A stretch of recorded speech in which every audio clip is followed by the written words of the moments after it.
In this video, we'll do a common size balance sheet comparison between Coca Cola, stock symbol KO, and Pepsi Cola, stock symbol PEP, over the period 2012 to 2016.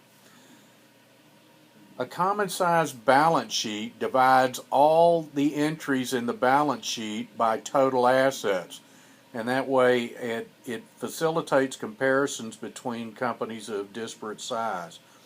Coca Cola is roughly $90 billion worth of assets as compared to Pepsi's $75 billion or so. So they're different size companies, and which makes it more difficult to compare dollar amounts without having some kind of scaling factor.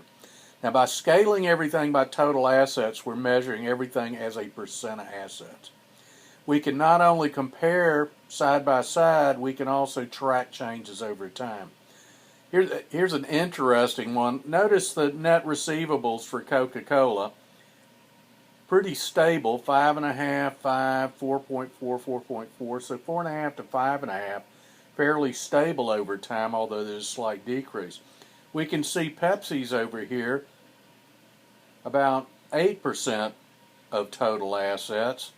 All right, slight dip over here, but I'm not sure that's trend so much as it sort of looks more like it's just white noise.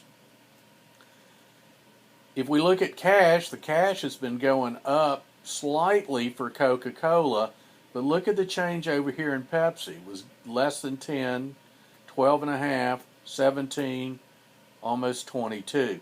So there we see a change. Pepsi, their cash assets are catching up to Coca Cola's. Coca Cola was twice as many, had twice as much as a percentage of assets, and now in the latest year, Coca Cola is still 25% of total assets, but Pepsi's fairly close there. All right, if we look at net fixed or total current assets, around 35%, and it's a little bit lower on Pepsi, but it has been trending upward, and probably the cause for that trend upward is the change in the cash. If we look at net fixed assets, that's property, plant, and equipment. All right, slight decrease over here in Coca Cola, and slight decrease in Pepsi, but the Pepsi net fixed assets as a percent of total assets is twice as high as Coca Cola. Coca Cola has other non-current assets, and I don't know what that is, but that's almost half of their total assets. If I needed to know what that was, I would dig into their 10K statement where it'll be described in further detail in the notes to the financial statements. Notice that Pepsi's has, as a percent, has dropped about from roughly the same as Coca Cola's down to materially lower than Coca Cola's. All right, so that's total assets. Not much leaps out there other than the change in cash over at Pepsi. Now, if we go down here and start with the liabilities, notice that Pepsi's accounts payable are materially higher than Coke's. And part of the reason for that, let me freeze the pane so we make sure we remember who's who. Part of the reason for that may be product mix. All right. Accounts payable, what you pay for the supplies you're purchasing, there might just be a difference in the snack food business. Pepsi has a large part of their business is Frito-Lay, and so they're not just purely a beverage company, and the accounts payable may be tracking that. Notice the short-term debt for Coca Cola is twice as high as for Pepsi.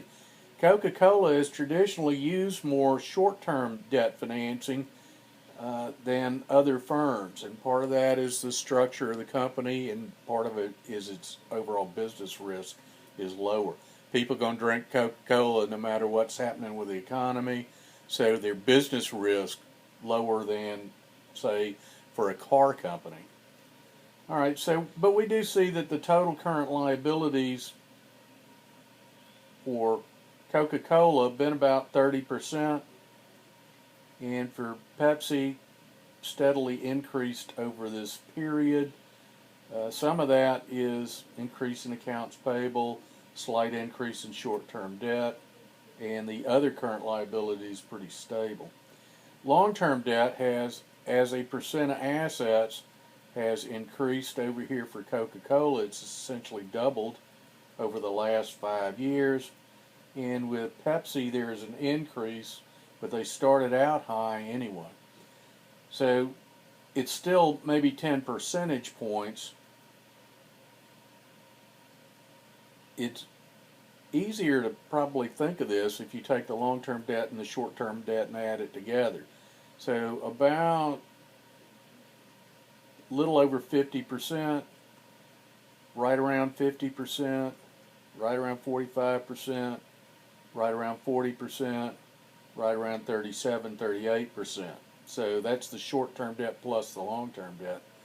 With Pepsi, about 37%, about 37%, about 40%, about 45%, right at 50%. So the total debt on the balance sheet is, or total interest-bearing debt on the balance sheet, similar for both companies. It's just that the mix of it is much different for Coca-Cola.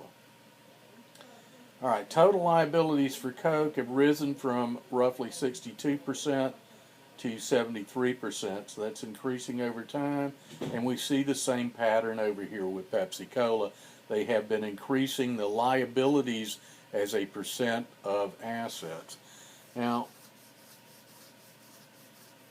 part of that is all the stock buyback activity. We see that with Coca-Cola, they have dropped their equity from 38% of assets down to 26%, so that's about a 10-point drop.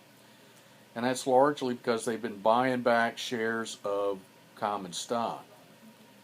Pepsi has also been buying back shares of stock, but there's some other equity activities. Now, what we see is that Pepsi's cut their equity as a percent of assets in half, from roughly 30% to 15%, which we see up here the liabilities went from 70% to 85%.